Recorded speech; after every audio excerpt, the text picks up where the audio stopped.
అధికారుల ఆంక్షలు, వ్యాపారుల ఆగడాలు చెరకు రైతులకు శాపంగా మారుతున్నాయి. ఆరుగాలం కష్టించి పండించిన పంటను కూడా అమ్ముకోలేని పరిస్థితి. మార్కెట్లో బెల్లం అమ్మకాలు నిలిచిపోవడంతో నిజామాబాద్లో రైతన్నలు ఆందోళనకు దిగారు. చెరకు రైతుల పరిస్థితి దారుణంగా తయారైంది. పండించిన పంటను మార్కెట్లో కొనకపోవడంతో ఏం చెయ్యాలో తెలియని అయోమయంలో పడిపోయారు అన్నదాతలు. ఆరుగాలం కష్టపడి పండించిన పంటకు గిట్టుబాటు లేక ఆవేదన వ్యక్తం చేస్తున్నారు. తెలంగాణలో బెల్లం మార్కెట్ అనేది మన కామారెడ్డి డివిజన్ ఒకటే. మా తెలంగాణ వచ్చినాక మాకు బెల్లం మంచిగా అమ్ముడు పోతుందని మేము వండి ఇలా రోడ్డు మీదకి వచ్చే పరిస్థితి కల్పించింది మన గవర్నమెంట్.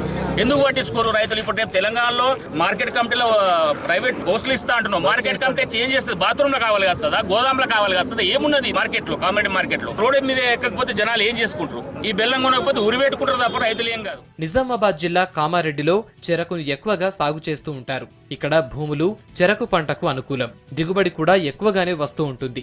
అయితే గిట్టుబాటు ధర లేక రైతులు ఇబ్బంది పడుతున్నారు. ధర తక్కువైనా ప్రస్తుతం కొనే పరిస్థితి కూడా లేదు. మార్కెట్ యార్డులో కొనుగోళ్లు బంద్ కావడంతో చెరకు రైతులంతా ఆందోళన బాట పట్టారు. దీని మీద రైతులు పడుతున్న కష్టాలు నష్టాలు ఎంతలో ఉన్నాయి.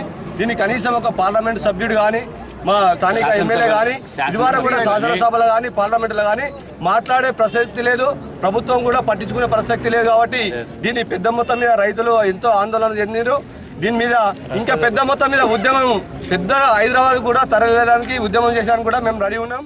అధికారులు వ్యాపారులు కుమ్మక్కై బెల్లానికి కనీస ధర రానివ్వకుండా చేస్తున్నారని చెరకు రైతులు ఆరోపిస్తున్నారు. మార్కెట్లో వ్యాపారులంతా రింగయ్యారని విమర్శిస్తున్నారు. బెల్లం అమ్మకాలపై ఎక్సైజ్ శాఖ ఆంక్షలు తొలగించి బెల్లాన్ని సర్కారే కొనాలని రైతులు డిమాండ్ చేస్తున్నారు.